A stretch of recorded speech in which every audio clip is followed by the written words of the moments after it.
How's it going, everybody? Josh, KI6NAZ. Thanks for clicking on the Ham Radio Crash Course.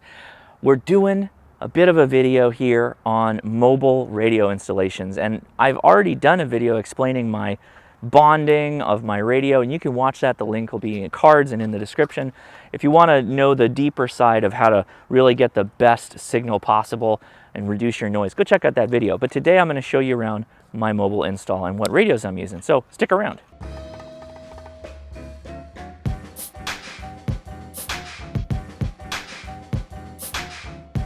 Nothing fancy here. This is a 2013 Nissan Leaf. I own it because in California I can use the HOV lane, the high occupancy vehicle lane, the carpool lane, to drive quicker to and from work. I have two radios in this, aside from the stock AM/FM radio. I have a VHF/UHF radio and I have an HF radio in my car. So I've got pretty much coverage on all the amateur radio bands that I want to talk on. This is a Diamond NR770 HAB dual band antenna using a very simple lip mount. I'll post the links in the description so you can find this stuff. And on the other side here, we have a Yaesu ATAS 120, which uses a much more substantial lip mount so that you get a good connection to the hatch lid. And that's really, really important when you start going into screwdriver antennas, because they do have a lot of wind load and they are heavier. So that's an important thing. Again, links will be in the description. Let's go inside the car and check out what I'm running. Okay, so sitting under my special hide-a-radio patented bucket hat system, I have a Yaesu FT-891, which is my HF radio. Underneath is a Yaesu FTM-400 XD. I've had these radios now for what feels like 2 years about. I've had the FTM-400 a little bit longer. I really like these radios. They work very well in a mobile situation. They really are spec'd out and designed to work in kind of this kind of platform. What I'm using to mount them is called a Lido Mount. These are brackets that have little slots built into them that slot into the radio. They have different brackets depending on which brand you're running. I'm using the multi-plate to attach two head units. These are remoted head units, okay? The body of the radios are hidden throughout the car. But the 891 is attached directly to the battery. I can turn it on without the car being on, which is the way you should do it. And that connects to this MFJ clear tone speaker. A note on these clear tone speakers: they're incredibly inexpensive, under 20 bucks, and they work okay. The audio quality, not that great. Oh, hey, what's going on? Oh, I wanna, my brother went in front of a car. He also, you went in front of a car? He went in the back of a car when it was on. And then what? I said, please can you move? And then she moved, and then once I got to move, I said, thank you. This is an electric vehicle, so you can see here the noise very low, right? It's down below 2 S units, the noise floor here. Let's turn the car on.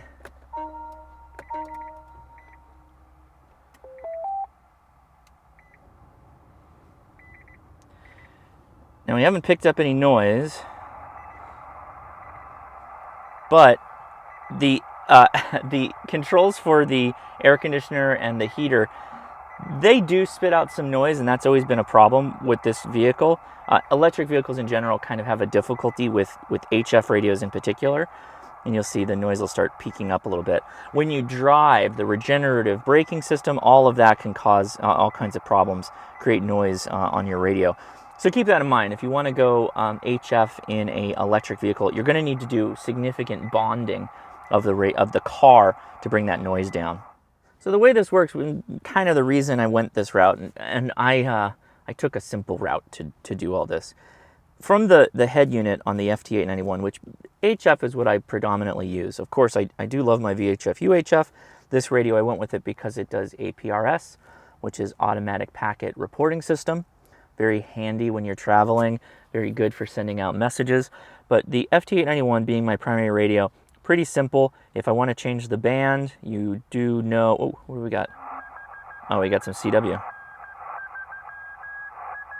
When you want to change the band, you just click and go through whichever band you want to do. Let's check out 10 meters, and you hit the Tune TNR button, and it'll start to adjust the vertical in the back up and down. The FT-891 and the Yaesu FT-857, which is now discontinued, will do this. That is what it's designed to do. That's why going with that option is sometimes very simple. The ATAS 120 is not the most perfect screwdriver antenna, but I've found after the significant bonding that I've done on my vehicle that it works really well. I can consistently reach to the East Coast from Southern California all the time, whenever I want to, really. Matt, A4MQ, Connor, I can talk to them whenever they do the net for HRCC, among other things. So that works out well for me. Now I do need something hanging off the side of the radio to hang the mic on. That's probably going to be a future upgrade. For now, they just kind of go where the little wallet tray is. All in all, this is a perfectly fine setup for me. It's not too complicated. It was very easy to use. This arm here, I did have to cut to fit this vertical height that I wanted, and they do give you a really long piece of metal, and you do have to cut it. I used a Dremel to carve that out, and that seems to work okay. Let me show you the installation a little bit, some of the hidden parts that you're not supposed to look at, because it is a big mark of my shame. It's the one thing I wasn't able to do as nicely as I wanted to. So let's show you where this 891's body is. All right, so the one thing when you have a smaller car, particularly like an electric vehicle, you don't have a lot of space. Underneath the seats is where the drive battery is. So ultimately, I had to put the 891 body in the glove box. This is already a really tiny glove box, and I just shoved it in there with double-sided tape. My CW key is attached to an American Morse equipment key, which is right here. All in all, this is not the best solution, but I don't really have a better place to put the body of the radio, so that is where she lives. Hey, you got to make compromises somewhere if you want to play radio. Okay, I will show you some of the more dirty bits. I do need to clean my car, but I wanted to show you this. So often I get asked, how do you route the antennas? Well, I take my coax cable here and I just push it up underneath the little kick plate here and the pillar frame cover. I just shove it up underneath there, and then it just totally becomes disappeared. So you don't have to worry about seeing that coax. And you can do that on both sides. This one slipped out. You just go back in and fix that, and you're good to go. The importance of how you power your radio cannot be understated. There are also better ways of doing this. I appreciate that. But you need to go to the positive terminal, and the negative goes behind the battery here to the ground lug.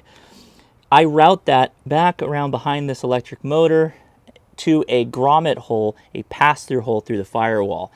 That is it takes more time to do it this way, but it will pay dividends on the back end. It will make your life a lot easier, and you'll spend less time chasing down problems with your particular setup. I need to pressure wash this whole thing, I think. So the hole for the firewall is back in there. You probably can't see it too well, but I promise you it's there. I recommend you Google for your make and model vehicle and the year and search for pass-through, firewall pass-through. And you'll likely find an accessory hole that's already been tapped, drilled for you, probably even has a grommet on it. And you just need to fish your power line through it. Well, that's my simple kind of every ham's mobile installation. It's not really that fancy. You could just do without an HF radio if you were starting out and just wanted a VHF, UHF setup. You could still do the Lido mounts. That little pole connection to the seat bolt is really, really nice if you're in a constrained space or where the interior of the car doesn't have a lot of mount points for a head unit and doesn't really fit next to the radio or whatever. Those Lido mounts are fantastic. If you want a deeper dive into bonding, and again, bonding is electrically connecting things like your hatch panel, your doors, and your hood. I did another video on that explaining how I did it, the tools that I used, and the very specific serrated washers and all that fun stuff. So if you're interested in that, just follow the cards or the link in the description for the video. I am Josh, KI6NAZ. If you enjoyed this, give me a thumbs up and maybe post a comment. Tell me a little bit about your install or what you're planning on doing. Thanks so much for watching, and I'll talk to you again soon. See ya.